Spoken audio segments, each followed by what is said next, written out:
दोस्तों आज मैं एक्सप्लेन करने वाला हूँ guns and Gulaabs web series. कहानी की शुरुआत में हमें कुछ दोस्तों को दिखाया जाता है जो कि एक जगह पर बैठे हुए हैं। अब गंगाराम अपने दोस्तों से बोलता है कि वो अपनी गर्लफ्रेंड से बहुत प्यार करता है। इसके बाद गंगाराम और उसका दोस्त अपनी कलाई पर उस लड़की का नाम चाकू से गोदने लगते हैं।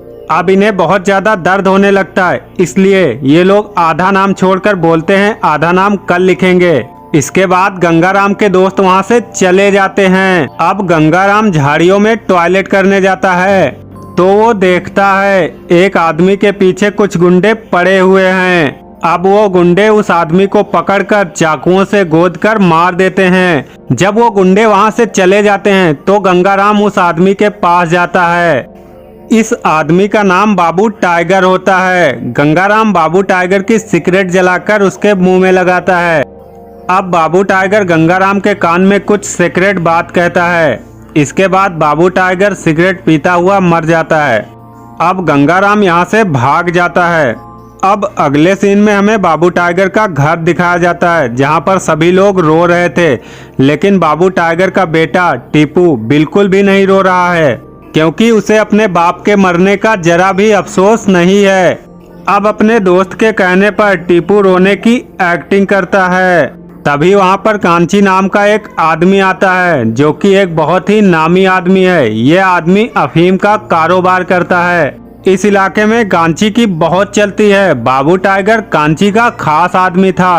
गांची बाबू टाइगर को श्रद्धांजलि देता है और टीपू से बोलता है तुम बाबू टाइगर के बेटे हो ना, तुम्हें तो अपने पापा के बिजनेस में आ जाना चाहिए। थोड़ी ही देर में यहाँ पर गंगाराम आ जाता है, लेकिन गांची के आदमी गंगाराम को वहाँ से भगा देते हैं। दरअसल गंगाराम बाबू टाइगर की कही हुई बात टीपू को बताने आया था। अब थोड़ी देर बाद गांची भी वहाँ से चला जाता है और घर जाकर एसपी मिश्रा को बहुत सुनाता है क्योंकि उसके होते हुए गांची के खास आदमी बाबू टाइगर को किसी ने मार दिया था। अब टीपू अपने पिता का अंतिम संस्कार कर देता है। अब अगले सीन में नारकोटिक्स डिपार्टमेंट के एक बहुत ही खास आदमी अर्जुन वर्मा को दिखाया जाता है जिसकी पोस्टिंग यहाँ पर हुई है। अर्जुन को पुराने गाने सुनने का बहुत शौक है। अब अर्जुन अपने ऑफिस पहुँचता है और वो अफीम की जानकारी लेने लगता है क्योंकि उसे पता था गुलाबगंज में अफीम का धंधा बहुत होता है।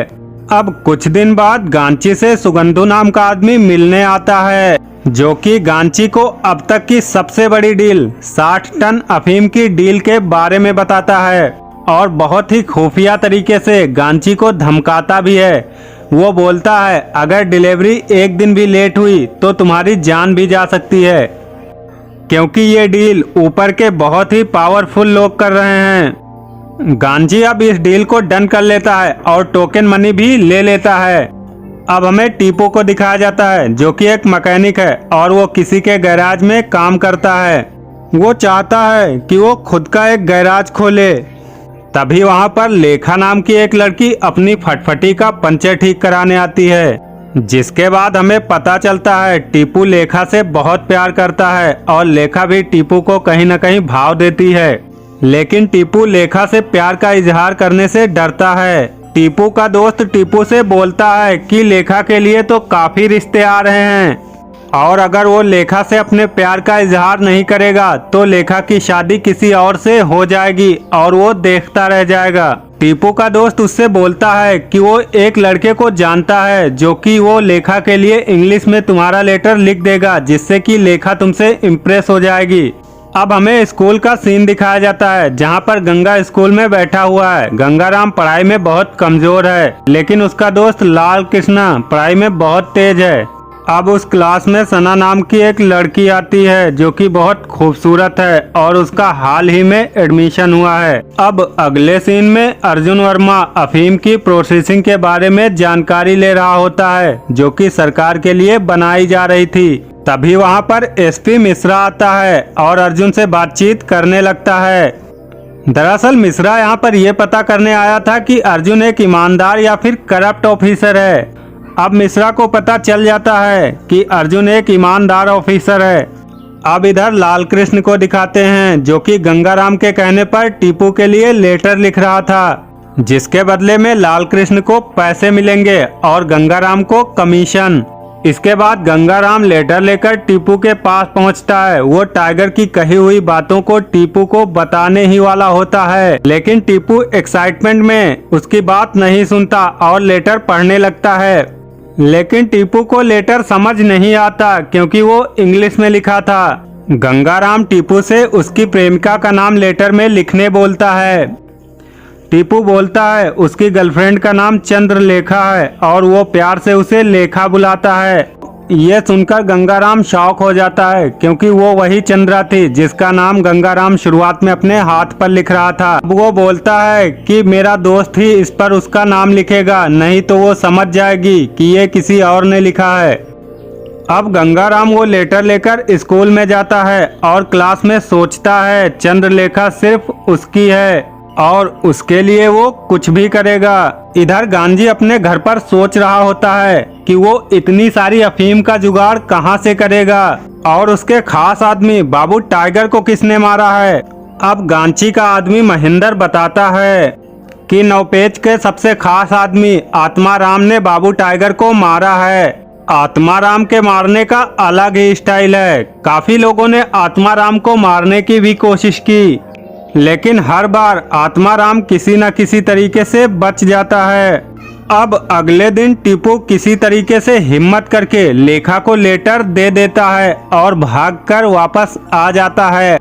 लेखा वो लेटर पढ़ती है और टीपू के पास वापस आती है और उसे गुस्से में भला बुरा बोलकर वहां से चली जाती है, जो सुनकर टीपू बहुत दुखी हो जाता है। असल में गंगाराम ने टीपू का लेटर चेंज कर दिया था क्योंकि वो नहीं चाहता था कि लेखा किसी और से प्यार करे।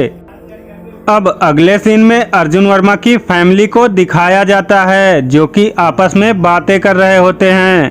ज्योत्सना अर्जुन की बेटी होती है। तभी अर्जुन को किसी का कॉल आता है और उधर से यामिनी नाम की लड़की बोलती है कि वो उसे बहुत मिस कर रही है। इसके बाद अर्जुन फोन काट कर टेबल पर वापस आकर बैठ जाता है और कुछ सोचने लगता है। अब अगले सीन में शेरपुर और गुलाबगंज के बॉर्डर पर एक ढाबे को दिखाया जाता है, जहां पर गांची का बेटा आया हुआ है। शेरपुर और गुलाबगंज के लोगों के बीच में बिल्कुल भी नहीं बनती और वो एक दूसरे से लड़ते ही रहते हैं। थोड़ी ही देर में ढाबे के अंदर भी लोगों में लड़ाई शुरू हो जाती है। गांची का लड़का शेरपुर के एक आदमी की बाइक में कोल्ड ड्रिंक डाल देता है। इधर टीपू रात में गैराज में उस लेटर को पकड़कर बहुत रो रहा होता है। अब टीपू गैराज बंद करके जाने ही वाला होता है, तभी वहां पर वो आदमी आता है जिसकी बाइक में गांची के लड़के ने कोल्ड ड्रिंक डाली थी। अब जैसे ही उन्हें पता चलता है टीपू बाबू टाइगर का लड़का है, वो उससे बोलते हैं कि उन्होंने ही बाबू टाइगर को बहुत बेरहमी से मारा है और साथ ही ये लोग बाबू टाइगर के बारे में अनाप शनाप बोलने लगते हैं। जिसके बाद टीपू गुस्से में आकर उसी पानी को उस आदमी के मुंह में घुसेड़ देता है, जिससे कि वो तुरंत मर जाता है। जिसके बाद दूसरा आदमी वहां से भागने लगता है, लेकिन टीपू उसे भी पकड़कर मार देता है। अब टीपू भी बहुत डर जाता है, इसीलिए टीपू ये बात अपने दोस्त को बताता है। इसके बाद टीपू और उसका दोस्त मिलकर उन बॉडी को ठिकाने लगा देते हैं ताकि टीपू फंसे ना। अब टीपू पंडित जी के पास जाता है और उन्हें मर्डर की सारी बात बताता है, जिससे कि उसका पाप धुल जाए। अब पंडित जी टीपू के साथ मिलकर कुछ पूजा पाठ करते हैं। इसके बाद पंडित जी टीपू को एक धागा देते हैं ताकि टीपू को कोई खतरा ना हो। वो टीपू से ये भी कहते हैं कि तुम्हें बचकर रहना होगा। अब टीपू को कुछ नहीं समझ आ रहा था कि वो क्या करे, क्योंकि अगर पुलिस को उसके मर्डर की बात पता चल गई तो उसे जेल हो जाएगी, फिर लेखा का क्या होगा। अब टीपू गांजी भाई के पास जाता है और उन्हें सारी बात बताता है। वो उनसे बोलता है, टीपू गांजी भाई से रिक्वेस्ट करता है कि वो बस पुलिस केस ना होने दे। गांजी भाई भी टीपू से वादा करते हैं कि वो पुलिस केस नहीं होने देंगे।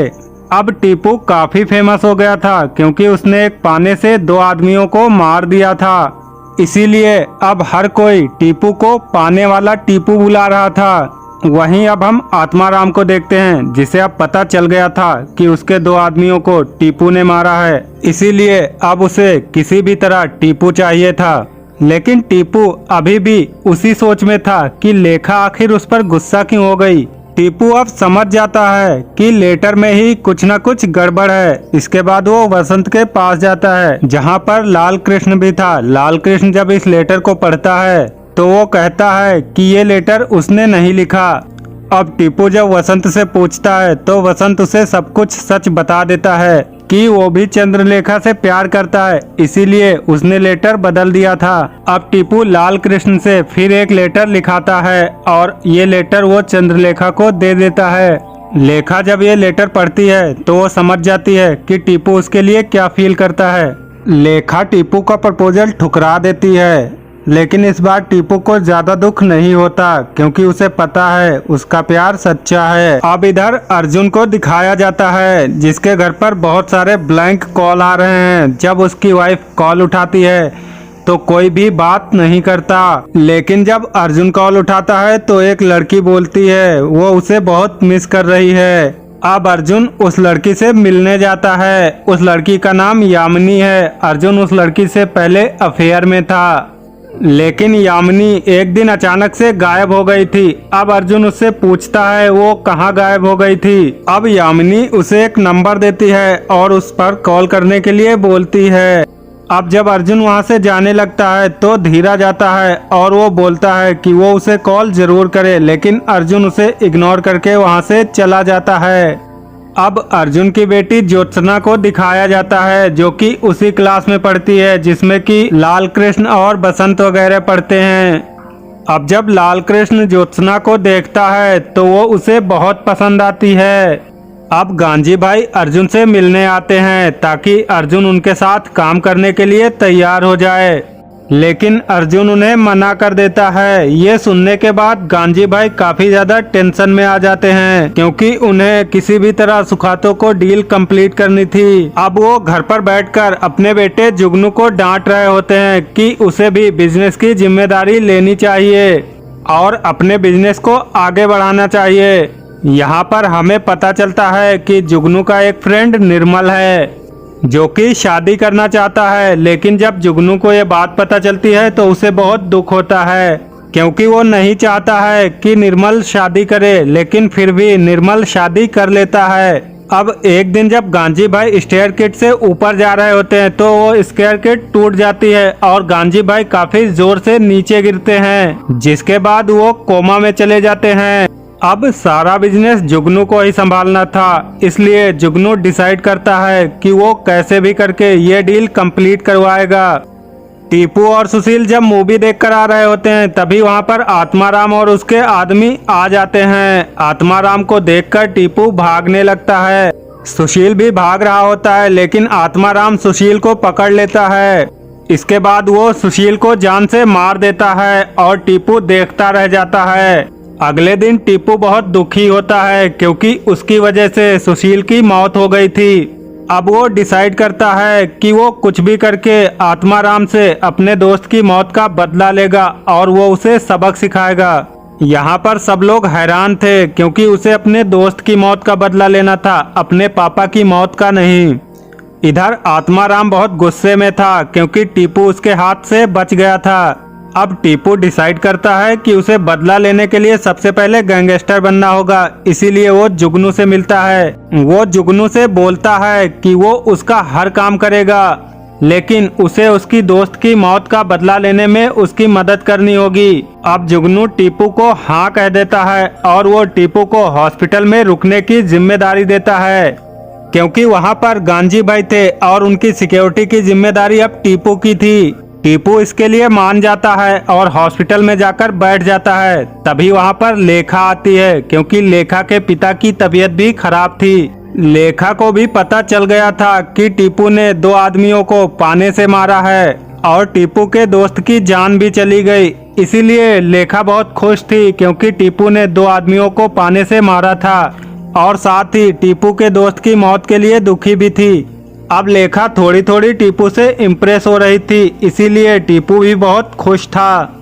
इधर नदीम को पता चल चुका था कि गांजी भाई हॉस्पिटल में है, इसीलिए वो गांजी की अफीम को लूटने लगा था। जब जुगनू को ये बात पता चलती है तो डॉक्टर पर बहुत गुस्सा करता है, क्योंकि उसे लग रहा था कि डॉक्टर ने ही ये बात लीक करी है। अब वो डॉक्टर से काफी ज्यादा गुस्से में बात करता है और डॉक्टर भी उससे गुस्से में बात करने लगता है, इसीलिए वो डॉक्टर को कुछ फेंक कर मारता है, जिससे कि डॉक्टर की जान चली जाती है। जुगनू ये देखकर काफी ज्यादा डर जाता है, लेकिन उसके लोग बहुत खुश होते हैं, क्योंकि जुगनू ने पहली बार गैंगस्टर वाला कोई काम किया था। अब जुगनू घर जाता है तो वहाँ पर एसपी मिश्रा आते हैं और वो जुगनू को बहुत डांटते हैं कि तुम्हें इस तरह बिहेव नहीं करना चाहिए था। लेकिन जुगनू एसपी मिश्रा को बहुत डांटता है, जिससे कि एसपी मिश्रा की इंसल्ट हो जाती है, इसीलिए वो नदीम से मिलने चला जाता है। अब एसपी मिश्रा चाहता है कि सुखातो के साथ डील नदीम करे, इसीलिए वो सुखातो को नदीम से मिलवाता है। जब ये डील चल रही होती है तभी वहाँ पर जुगनू आता है। जुगनू कहता है ये डील गांजी भाई के साथ हुई थी और वही इसे पूरा करेंगे। लेकिन सुखोतो जानता था कि जुगनू और नदीम दोनों अलग अलग इस डील को पूरा नहीं कर सकते, इसीलिए वो उनसे कहता है कि दोनों मिलकर इस डील को पूरा करें।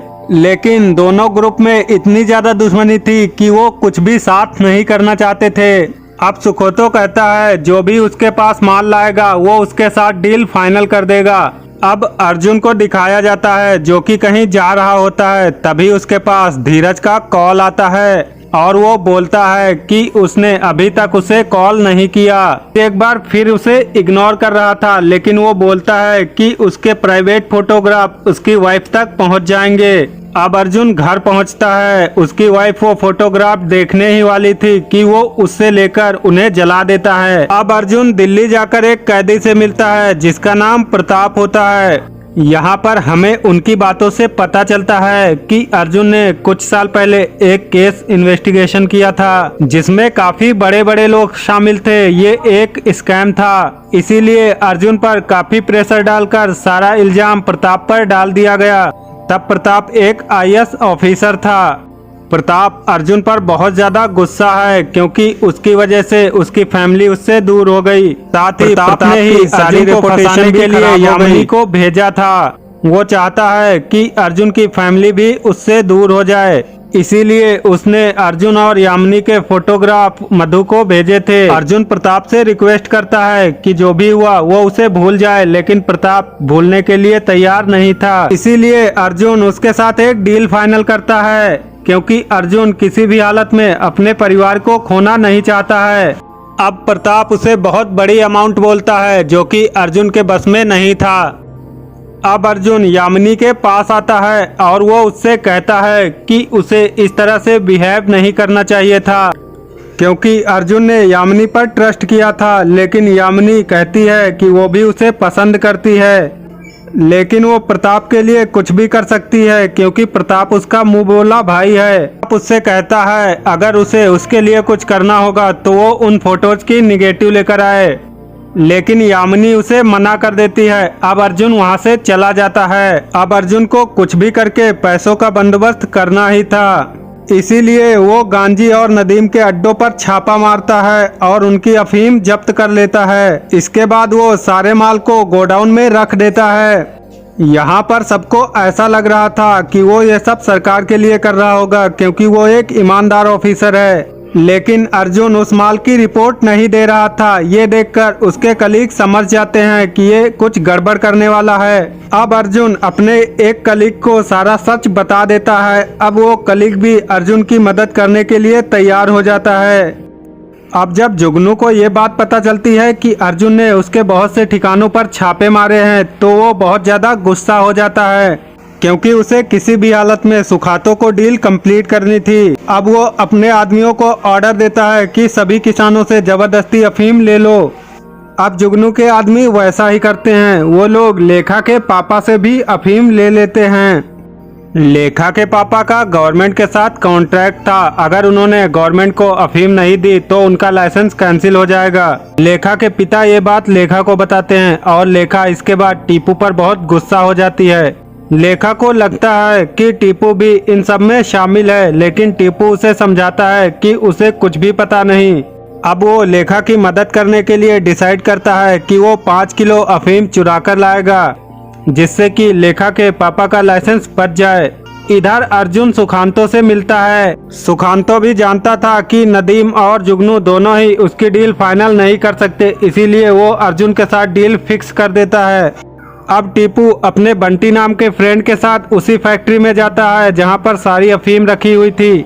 अब वो वहां से 50 किलो अफीम चुरा लेता है। अफीम चुरा कर वो दोनों जब बाहर आ रहे थे तभी उन्हें पुलिस वाले दिख जाते हैं, जिसके बाद बंटी वहां से भाग जाता है, लेकिन टीपू को पुलिस पकड़ लेती है। तभी वहां पर अर्जुन आता है। टीपू उसे सारी बात बता देता है कि वो अफीम क्यों चुरा रहा था। टीपू की बात सुनकर अर्जुन उस पर हंसने लगता है कि वो एक लड़की के लिए अफीम चुरा रहा था, लेकिन टीपू बोलता है कि वो लेखा से सच्चा प्यार करता है। इसके बाद अर्जुन उसे छोड़ देता है। इधर जुगनू नदीम को ऑफर देता है कि वो दोनों साथ मिलकर काम कर सकते हैं, लेकिन नदीम उसके ऑफर को ठुकरा देता है।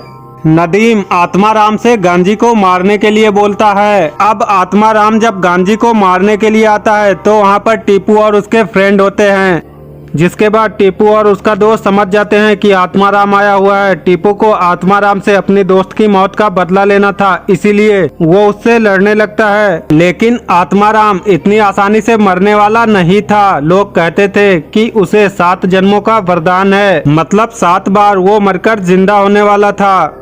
टीपू उसके साथ मुकाबला करता है, लेकिन आत्माराम वहां से बच निकलता है। आत्माराम अपना काम पूरा नहीं कर पाया था, इसीलिए नदीम उसे काफी टोंट मारता है। आत्माराम उसे समझा रहा था, लेकिन नदीम उसकी बात नहीं सुनता, इसीलिए गुस्से में आकर आत्माराम नदीम को मार देता है। जुगनू भी समझ चुका था कि सुखातो की डील कंप्लीट करने के लिए उसे और ज्यादा अफीम की जरूरत पड़ेगी, इसीलिए वो डिसाइड करता है कि अर्जुन ने जहां पर अफीम रखी है वहां से वो सारी अफीम चुरा लेगा। इस प्लान के बारे में टीपू को भी पता चलता है। टीपू ये सारी बात अर्जुन को बता देता है। अब जुगनू को रोकने के लिए अर्जुन को एक टीम की जरूरत थी, जो कि उसके पास नहीं थी। अब अर्जुन एसीपी मिश्रा के पास चला जाता है और वो उनसे बोलता है कि उसके पास बहुत ज्यादा अफीम है और अगर वो चाहे तो वो दोनों काफी ज्यादा पैसे कमा सकते हैं। एसीपी मिश्रा पहले से बहुत ज्यादा लालची था, इसीलिए वो अर्जुन की बातों में आ जाता है। इसीलिए वो अपनी टीम को लेकर उसी गोडाउन के पास चला जाता है ताकि जुगनू उस पर हमला न कर सके। अब थोड़ी देर बाद जुगनू अपने लोगों के साथ वहां पर पहुंचता है, जिसके बाद एसीपी मिश्रा और जुगनू के लोगों के बीच में काफी ज्यादा फाइट होती है। इस फाइट में एसीपी मिश्रा और बहुत से लोगों की मौत हो जाती है। अब जब जुगनू गोडाउन के अंदर पहुंचता है तो वहां से सारी अफीम गायब हो चुकी थी। जुगनू कुछ भी समझ नहीं पा रहा था। वो सोचता है पहले तो सारा माल यही था, अब वो कहाँ चला गया। यहाँ पर हमें पता चलता है कि अर्जुन ने टीपू को वो सारा माल ले जाने के लिए कहा था। जब एसीपी मिश्रा और जुगनू की लड़ाई चल रही थी तभी टीपू और उसका दोस्त बंटी मिलकर अफीम से भरा ट्रक लेकर वहाँ से भाग गए थे। वो दोनों उस ट्रक को एक सुनसान जगह पर छोड़ देते हैं, जिसे कि कुछ टाइम बाद सुखोतो वहां से ले जाने वाला था। लेकिन तभी अर्जुन को आत्माराम का कॉल आता है। वो बोलता है कि उसने ज्योत्सना को किडनैप किया है और अगर अर्जुन ने उसे सारा अफीम नहीं दिया तो वो ज्योत्सना को मार देगा। अब अर्जुन डिसाइड करता है कि वो अफीम वाला ट्रक लेकर वहां जाएगा जहां पर आत्माराम ने उसे बुलाया है।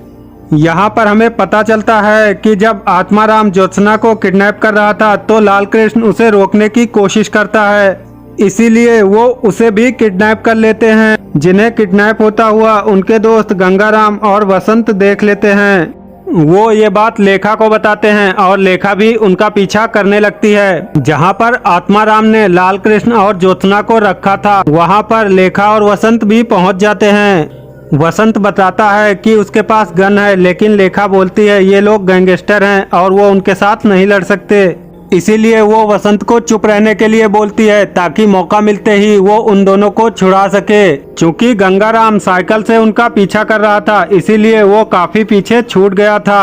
रास्ते में गंगाराम की मुलाकात टीपू से होती है और वो टीपू को सब कुछ बता देता है। अब टीपू भी लेखा को बचाने के लिए वहाँ पर जाता है। उसे पता चल गया था कि आत्माराम ने उन्हें किडनैप किया है और टीपू को आत्माराम से बदला लेना ही था। इसीलिए वो वहां पर जाता है और लड़ाई शुरू हो जाती है। लेखा किसी तरह बच्चों को लेकर साइड में आ जाती है। इसके बाद टीपू और आत्माराम की फाइट होने लगती है। अब अर्जुन उस ट्रक को लेकर आत्माराम के पास आ रहा था। सुखातो जब उस जगह पर पहुंचता है तो वहां पर कोई भी ट्रक नहीं था। सुखातो को लगता है कि ये सब जुगनू ने किया होगा, इसीलिए वो अपने लोगों को लेकर जुगनू के पास जाता है।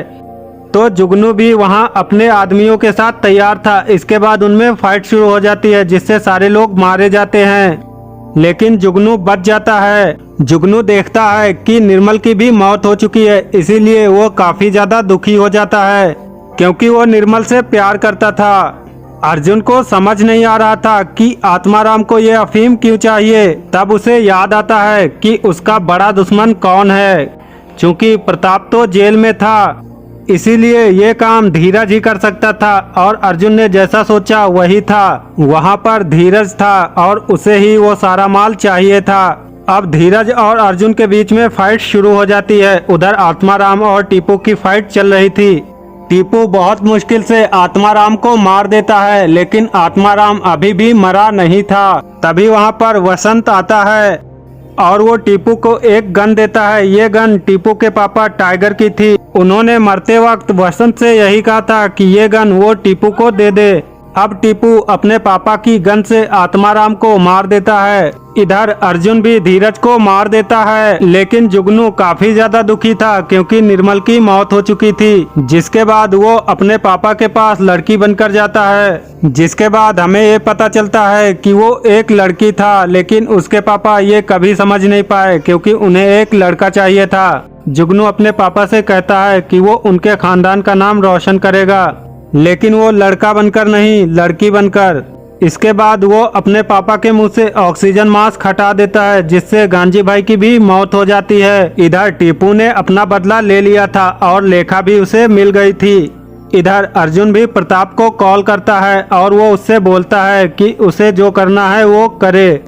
वो ये सारी अफीम सरकार को दे देगा। ये सुनकर प्रताप काफी ज्यादा गुस्सा होता है, लेकिन अर्जुन उसकी बात नहीं सुनता। अर्जुन डिसाइड करता है कि वो सारी रिपोर्ट ऊपर तक भेज देगा। तभी वहाँ पर यामिनी आती है और वो उसे सारे फोटोज के निगेटिव देती है और उससे कहती है कि वो मधु को कुछ ना बताए क्योंकि उनके बीच जो था वो था। अब अगर ये बात मधु को पता चल गई तो उनकी जिंदगी खराब हो जाएगी।